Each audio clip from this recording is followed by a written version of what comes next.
9월에 월드 미션에서 기독교인의 감사 생활을 조사하였습니다. 그 조사를 보니까 우리 기독교인들이 의외로 하나님에 대한 감사의 그 수치는 좀 높았습니다. 그런데 의외로 부모님이나 배우자, 직장 동료에 대한 그런 감사의 수치는 상대적으로 낮았습니다. 여러분들 감사의 수치가 어떠한지요? 우리 1년 중에 우리 성도들은 이 추수감사주일에 아마도 감사지수가 가장 높지 않나 싶습니다. 그렇죠? 그럼에도 불구하고 감사지수가 별로 없는 분들은 오늘 이 예배를 통하여 감사지수를 회복할 수 있기를 소망합니다. 이 설문조사를 가만히 보니까 고난 중에 감사한 적이 없다라는 퍼센테이지가 46%가 됩니다. 여러분들은 어떻습니까? 고난 중에도 감사하고 계십니까? 또 4명 중에 1명은 거의 평소에 하나님께 감사 기도나 감사 찬양을 하지 않는 것으로 나타났습니다. 이런 평균 수치는 의외로 정확합니다. 다시 말해서 우리 교회 오늘 예배드리는 성도 가운데도 4분의 1, 20%, 25%는 어떻게 해요? 평소에 감사 찬양, 감사 기도를 하지 않을 수도 있다라는 겁니다.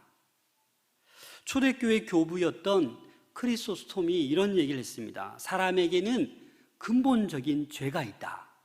그게 뭘까요? 감사하지 않는 죄라는 거예요. 여러분 어떻습니까? 감사하지 않는 게 죄라고 합니다. 그렇기 때문에 우리는 날마다 감사해야 되는 줄로 믿습니다. 그러면 왜 마땅히 감사해야 되는데 우리가 감사하지 못하고 있는 걸까요? 2가지 요소가 있습니다. 첫 번째 요소는 우리의 무지함 때문입니다. 2번째는 교만한 마음 때문에 우리가 마땅히 감사해야 됨에도 불구하고 감사하지 못하고 있다라는 겁니다.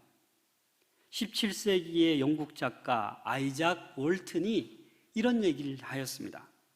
하나님이 거하시는 곳이 2곳이 있다. 그 첫 번째가 어디입니까? 천국입니다. 그곳에 하나님께서 거하십니다. 또 어디에 거하시냐? 감사하는 마음에 거하십니다. 여러분 생각해 보세요. 감사로 충만한 사람이 성령 충만한 사람입니다. 감사치 못하고 늘 불평과 불만과 그런 분노로 가득 찬 사람에게 어찌 그 심령 가운데 하나님이 거하실 수 있겠습니까? 오늘은 추수감사주일입니다. 교회력으로 11월 3번째 주가 우리가 지키고 있는 추수감사주일입니다. 오늘 이 예배를 통하여 특별히 말씀을 통하여 우리의 받은 바 은혜를 다시 한번 깊이 생각하며 감사를 회복할 수 있기를 소망합니다. 로마서 1장 21절 말씀을 같이 한번 읽겠습니다. 시작. 하나님을 알되 하나님을 영화롭게도 아니하며 감사하지도 아니하고 오히려 그 생각이 허망하여지며 미련한 마음이 어두워졌나니. 현대인들에게 지금 심각한 것이 무엇이냐? 상실한 것들이 있다라는 거예요. 그 상실한 것들 중에 가장 대표적인 게 감사하는 마음을 상실했다라는 겁니다. 그래서 로마서 1장 21절을 제가 세 번역으로 다시 읽어드리면 사람들은 하나님을 알면서도 하나님을 하나님으로 영화롭게 해드리거나 감사를 드리기는커녕 오히려 생각이 허망해져서 그들의 지각 없는 마음이 어두워졌습니다. 예수 믿지 않는 사람은 감사치 않아도 별 상관없어요. 그러나 저와 여러분들은 하나님의 백성입니다. 구원받은 백성이에요. 그래서 감사하는 게 마땅하다라는 거예요. 그런데 감사하기는커녕 허망해져서 지각 없이 무지하여 마음이 어두워진다라는 거예요. 이것이 바로 타락한 우리 인간의 모습입니다. 오히려 하나님을 당연히 영화롭게 하고 하나님께 영광을 돌리고 범사에 감사해야 될 하나님의 백성들이 지금 마음이 어두워지고 마음이 둔해져 있다라는 겁니다. 그래서 오늘 본문 말씀은 예수님께서 제자들에게 가르쳐 주는 거예요. 이 감사를 방해하는 요소가 있다. 이 마음을 둔하게 하는 것들이 있다라는 것을 우리에게 가르쳐 주고 있습니다. 우리 34절 말씀을 함께 읽겠습니다. 시작. 너희는 스스로 조심하라. 그렇지 않으면 방탕함과 술 취함과 생활의 염려로 마음이 둔하여지고 뜻밖의 그날이 덕과 같이 너희에게 임하리라. 아멘. 저는 이 구절 중에서 마음이 둔하여지고 이 부분에 있어서 제가 깊은 묵상을 해보았습니다. 여러분, 몸이 둔해지면 어떻게 되죠? 갑자기 여러분들 몸이 20kg 쪘다고 생각해 보세요. 몸이 날렵합니까? 둔합니까? 둔하잖아요. 무릎도 아파지고 좀 몸에 이상이 생기잖아요. 우리 영혼도 마찬가지입니다. 마음이 둔해지면 안 된다라는 겁니다. 병 중에 파킨슨 병 아시죠? 근육이 뻣뻣해집니다. 몸의 행동이 느려집니다. 움직임이 점점 둔화됩니다. 루게릭 병이란 것이 있습니다. 근력이 약화되고 근위축이 특징입니다. 만성 퇴행성 질환입니다. 몸이 점점점 굳어가는 거예요. 마침내는 죽게 되죠. 마음이 둔해진다라는 것, 영적으로 볼 수 있는 것을 못 보는 겁니다. 볼 수 있는 능력이 사라지는 것이 이 마음이 둔해지는 거예요. 이 세번역으로 보니까 마음이 둔해진다라는 것을 마음이 짓눌린다라고 표현합니다. 여러분들 어떠한 것이 여러분들의 마음을 짓누르고 있습니까? 아닌 척 하십니까? 태어난 척 하십니까? 하지만 우리의 마음을 짓누르는 것들, 우리의 마음을 둔하게 만드는 것들이 우리의 감사를 빼앗아 간다라는 거예요. 그래서 오늘 이 말씀을 통해서 우리의 마음을 둔하게 만드는 것들을 찾아보시고 그러한 것들로 멀리 하시고 오히려 우리의 마음을 둔하게 하지 않게 하는 그 두 가지 비밀을 오늘 함께 살펴볼 수 있기를 소망합니다. 첫 번째, 우리의 마음을 둔하게 하는 것은 방탕입니다. 오늘 34절 말씀에 보면 방탕함과 술 취함과 생활의 염려로 마음이 둔하여지고, 그 첫 번째가 뭐예요? 방탕함입니다. 로마서 13장 13절입니다. 낮에와 같이 단정히 행하고 방탕하거나 술 취하지 말며 음란하거나 호색하지 말며 다투거나 시기하지 말고. 갈라디아에서도 이와 유사한 말씀이 나옵니다. 그래서 여기에서 표현된 방탕은 어떠한 의미냐? 코모스라는 단어인데 비스듬히 기대다, 눕다라는 의미예요. 다시 말해서 여기에서 말하는 방탕은 헬라 문헌에 원래 이 술의 신인 바쿠스라는 신이 있습니다. 밤늦도록 술을 마시는 거예요. 그래서 점점점 비스듬히 눕더니 그냥 누워버리잖아요. 요즘도 밤에 도로에 그냥 눕는 사람들 많잖아요. 그런 방탕. 그러나 오늘 본문 말씀 누가복음 21장 34절의 이 방탕은 다릅니다. 여기 누가복음에만 사용된 단어입니다. 크라이팔레. 이 방탕함은 어떤 의미가 있냐면 소실이라는 의미가 있어요. 이 말은 재산을 소실하고 육신 건강을 소실하고 시간을 소실해 버린다라는 의미로 이 방탕이 표현되어 있습니다. 그래서 부자들이 그 부유함을 허랑방탕하게 쾌락을 위해 즐기는 것, 그게 뭐예요? 방탕이에요. 하나님께서 많은 축복을 주셨어요. 그런데 그 축복을 개인의 쾌락을 위해서 다 소실해 버리는 거예요. 몸도 다 망가뜨려 버리는 거예요. 시간도 다 낭비해 버리는 거예요. 누가복음 15장에 돌아온 탕자 비유 잘 아시지 않습니까? 아버지의 유산을 먼저 받아서 그 돈을 어떻게 했습니까? 멀리 떠나서 다 소실해 버렸어요. 다 써버렸어요. 자신의 쾌락을 위해서 다 써버렸다라는 거예요. 그게 오늘 본문에서 말하고 있는 방탕의 의미입니다. 사실 방탕한 생활은 우리를 하나님으로부터 멀어지게 합니다. 우리의 마음을 둔하게 하고 하나님을 못 보게 하는 것이 바로 이 방탕입니다. 제가 이전에 광화문에서 이렇게 살 때 보면 낮에는 조용해요. 다들 엘리트 직장인들로 가득 찼어요. 그런데 어둠이 깔리면 갑자기 변합니다. 휘황찬란한 네온 사인, 그리고 갑자기 조용하던 술집들이 다 문을 열고 되게 시끄러워요. 이게 바로 방탕이에요.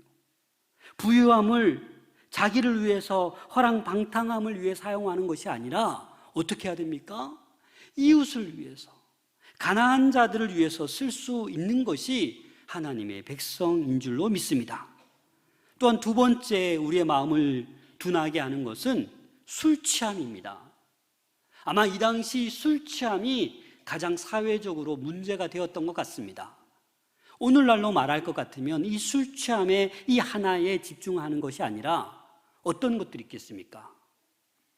마약, 게임 중독, 미디어 중독, 스마트폰 중독, 음란 중독, 이러한 것들이 우리의 마음을 둔하게 하는 것입니다. 여러분 어떻습니까? 요즘 우리는 다음 세대 어린아이들 어디에 중독되어 있습니까? 스마트폰을 떠날 수가 없어요. 어른들은 어떻습니까? 별반 차이 있습니까? 미디어에 중독되어 있지 않나요? 세상에 재밌고 즐거운 곳에 중독되어 있지 않습니까? 이런 것들로부터 우리는 멀어져야 하나님의 이 감사함을 회복할 수 있다는 겁니다. 에베소서 5장 18절에 보면 술 취하지 말라. 이는 방탕한 것이니 오직 성령으로 충만함을 받으라. 좋아요, 여러분. 이 추수감사주일에 성령으로 충만함을 회복할 수 있기를 소망합니다. 우리나라 발표해 보니까 우리나라가 OECD 국가 가운데 술을 제일 많이 먹는 나라더라고요. 부끄럽네요, 그렇죠? 소주 36억 병 한 해에 1인당 연간 87병. 대한의사협회의 말에 따르면 성인 10명 가운데 1명이 알코올 중독증에 시달리고 있다고 합니다. 5대 강력 범죄 가운데 27.5%가 술에 취한 상태에서 발생했다고 합니다. 정신과 병원 환자 50%가 알코올 중독자이고 병원 환자 50%가 음주 교통사고로 입원하였고 가정법원에 찾아오는 40%가 술과 관련이 있다고 합니다. 술 때문에 가정이 파탄이 되고 폭력이 둘러집니다.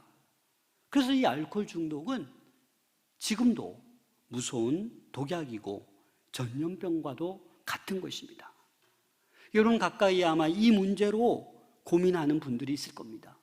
이 술 취함뿐만 아니라 다른 것들 때문에 여러분들의 마음이 둔하여지게 만드는 그러한 것들이 있을 줄로 압니다.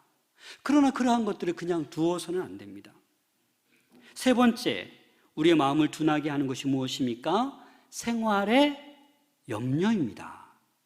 가만히 보면 이 부유한 자들은 방탕이 마음을 둔하게 하지만 가난한 사람, 좀 없는 사람은 무엇이 마음을 둔하게 합니까? 생활의 염려가 우리의 마음을 둔하게 한다는 거예요. 예배드리고 감사하고 찬양했는데 돌아서니 월세를 어떻게 감당할까? 추운데 낭만비를 어떻게 감당할까? 이제 우리 자녀가 대학교에 들어가는데 이 등록금을 어떻게 마련할까? 결혼한다는데 이 혼수품을 뭘로 감당할까? 이러한 가난의 어려운 가운데 있을 경우에는 이러한 생활의 염려가 우리를 짓누르고 있는 거예요. 그래서 마음이 둔해지는 거예요. 감사가 다 사라지게 된다라는 겁니다. 이와 같은 염려들 때문에, 생활의 염려들 때문에 믿음이 있는 분은 한때는 하나님을 간절히 찾기도 합니다. 하지만 결국에는 이 생활의 염려가 그의 마음을 둔하게 해서 하나님을 떠나게 하고 하나님을 바라보지 못하게 하고 영적 분별력이 사라지게 만드는 것입니다. 이스라엘 백성들 어떻습니까? 애굽에 종살이 하던 그들을 하나님께서 모세를 통해서 기적적으로 출애굽시켰습니다. 그렇죠? 그거 얼마나 기뻤어요. 얼마나 해방의 그 기쁨을 누렸습니까? 근데 그 기쁨도 잠시죠. 목마르고 줄으니까 어떻게 합니까? 모세를 원망합니다. 지도자를 원망합니다. 결국에 금송아지까지 만들어 거기에 절합니다. 그리고 뭐라고 얘기합니까? 이렇게 줄이고 굶주릴 바에는 내가 종일지라도 노예로 거할지라도 애굽에서 그냥 맛있게 배불리 먹는 것이 낫겠다. 이들이 뭡니까? 먹는 문제 때문에, 줄이는 문제 때문에 하나님을 외면하고 떠나는 거예요. 죽음으로 가는 거예요. 지금도 마찬가지입니다. 여러분들 한번 기억해 보세요. 한 해를 한번 뒤돌아보세요. 하나님께서 그때 채워주셨어요. 만나와 메추라기로 우리를 지금까지 인도해 주셨어요.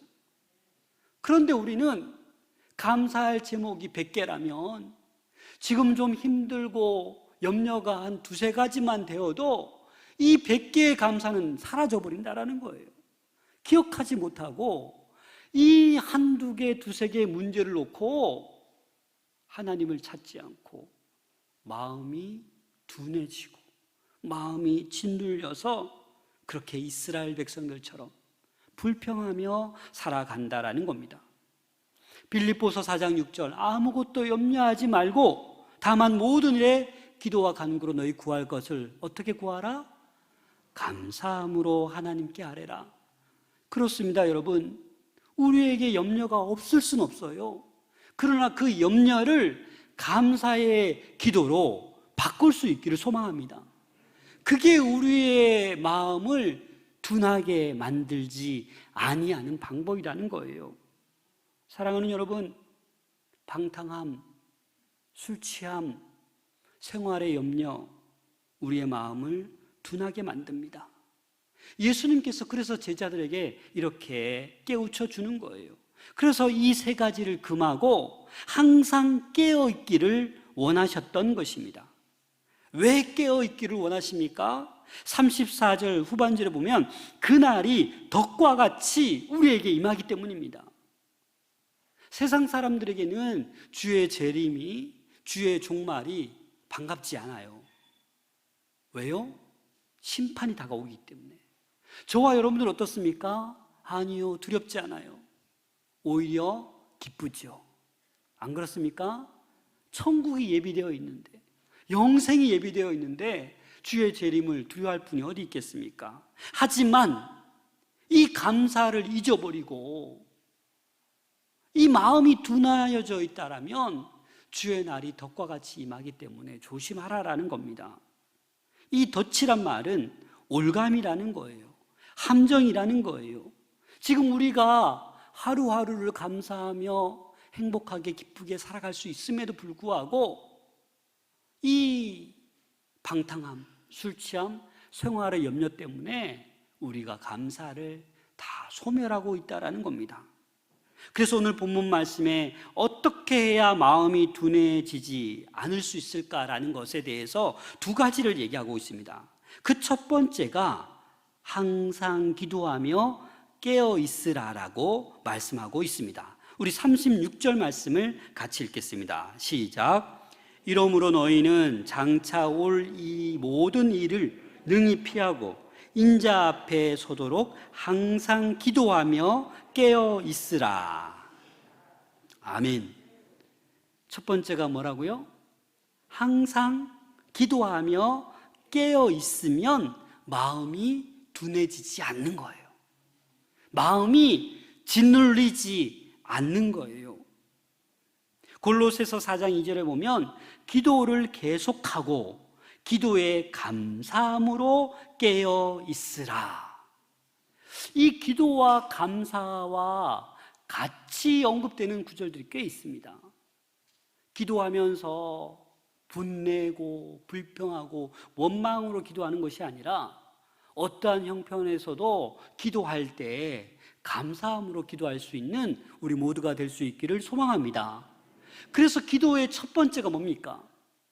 하나님 아버지 감사합니다로 시작하는 거예요. 어떤 요구를, 어떤 기도를 할지라도 하나님 아버지 감사합니다.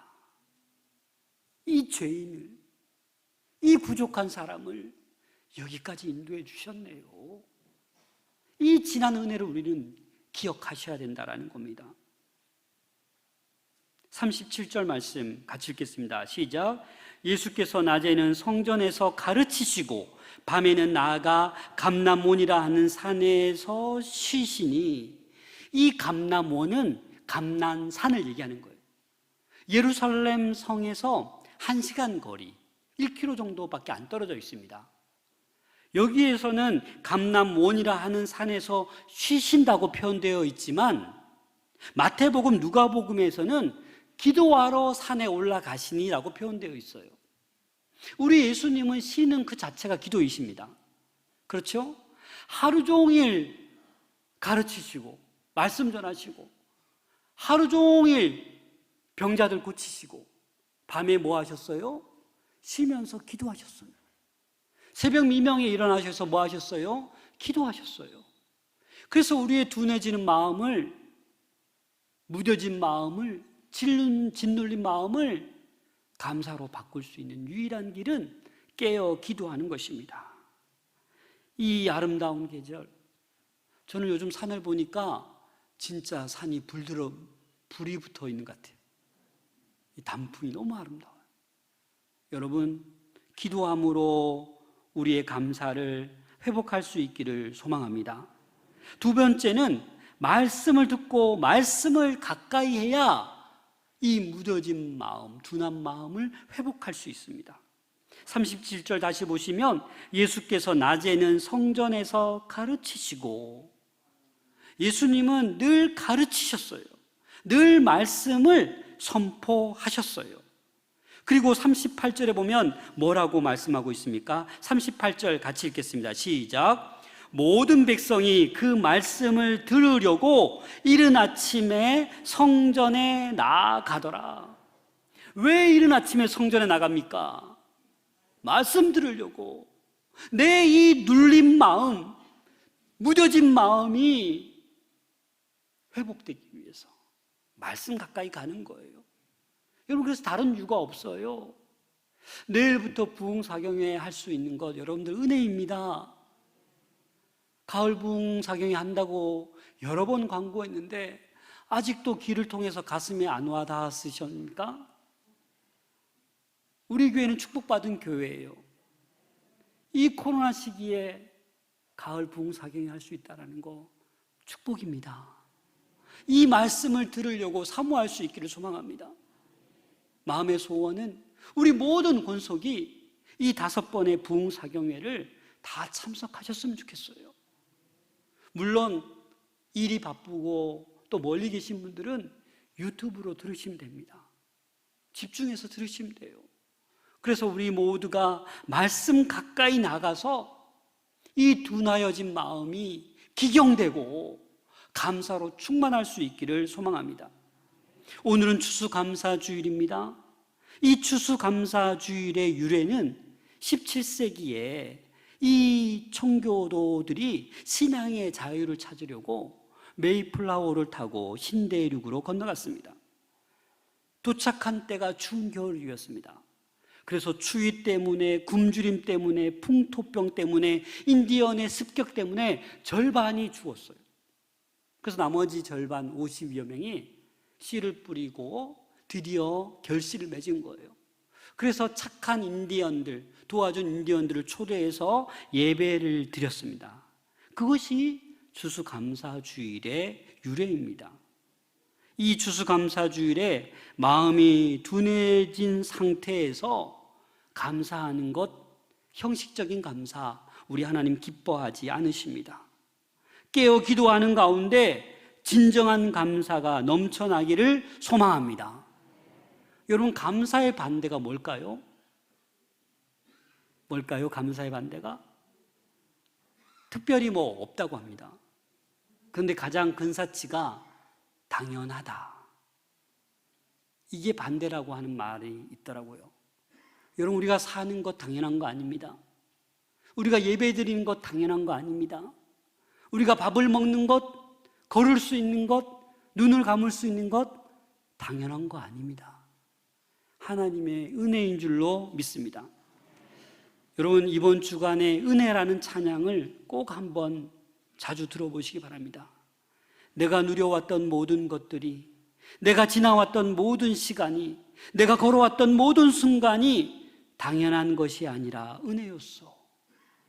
이 당연한 것이라 생각할 때 우리의 감사는 사라지고 이 마음은 무뎌지는 겁니다. 우리 좌우에 앉아있는 성도가 그냥 당연한 것이 아니에요. 우리 가족이 있는 거 당연한 것이 아니라 하나님의 은혜입니다. 그래서 이 감사는 부탁하는 게 아니에요.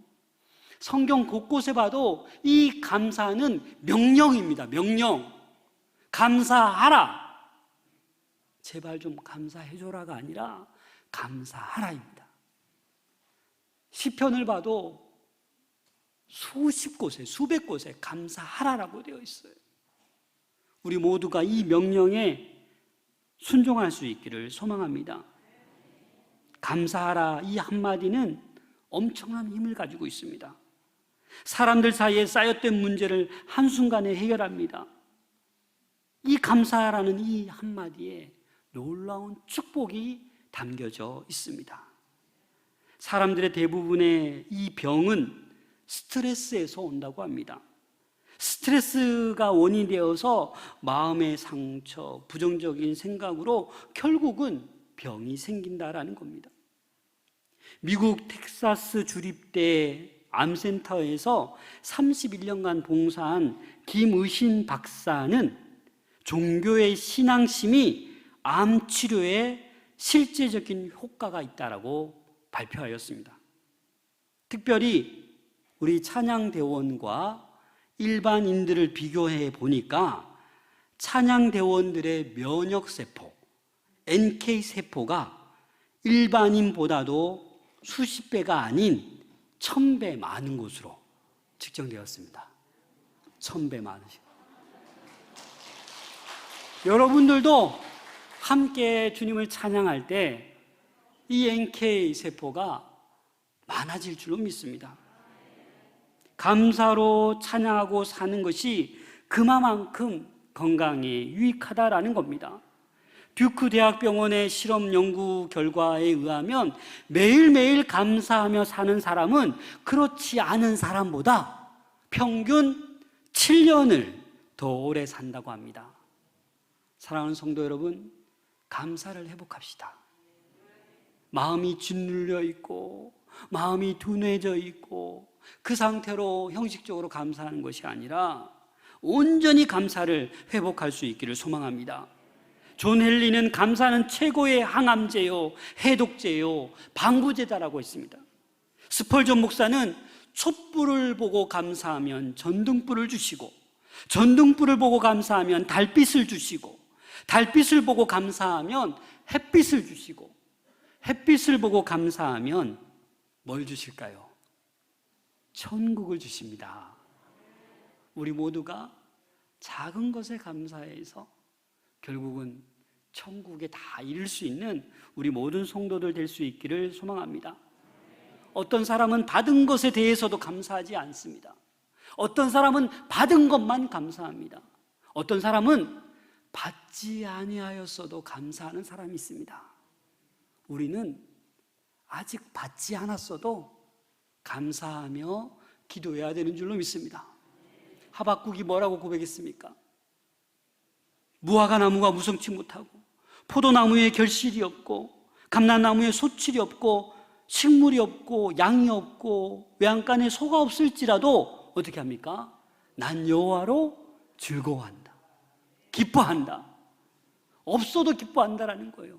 이런 감사가 우리에게 있어야 되는 줄로 믿습니다. 다니엘에 보면 사드락, 메삭, 아벳느고가 뭐라고 얘기합니까?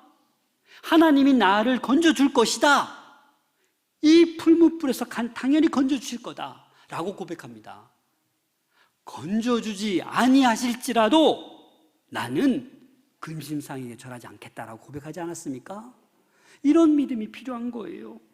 사도 바울도 자신의 어떤 육체의 가시 없애달라고 3번씩이나 기도했는데 하나님께서 들어주지 않으셨어요. 그럼에도 불구하고 바울은 뭐라고 고백합니까? 내 은혜가 내게 족하다, 약할 그때가 강함이다라고 고백하지 않습니까?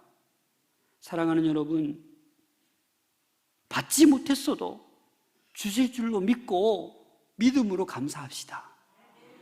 그러할 때 우리는 감사로 살아가게 될 줄로 믿습니다. 일본의 테레사 수녀로 불리는 다마키 여인이라고 있습니다. 이 다마키 여인은 평생을 문둥병자 환자들을 돌보며 살았는데 자신도 그 병에 걸리고 말았습니다. 그 병에 걸려서 이런 고백을 했습니다. 이제 육의 눈이 가려지고 영의 눈이 열려 감사하다. 눈썹이 빠지면서 눈썹의 고마움을 알았다. 먼지가 자꾸 눈에 들어가 이렇게 고통스러운 줄은 미처 몰랐다. 하나님은 내게 병을 주어 여러 가지 감사의 마음을 알게 하셨으니 얼마나 고마운가. 사랑하는 여러분, 어떠한 상황에 있을지라도 감사할 수 있기를 소망합니다. 좋은 여건 속에서 감사할 수 있는 것은 누구나 할 수 있는 것입니다. 감사할 수 없는 상황 속에서 감사하는 믿음의 성도들 다 될 수 있기를 소망합니다. 그래서 둔하여진 마음을 감사의 마음으로 회복하는 오늘 복된 추수감사주의를 보낼 수 있는 우리 모든 권속들 될 수 있기를 소망합니다. 기도하겠습니다. 사랑의 하나님 아버지,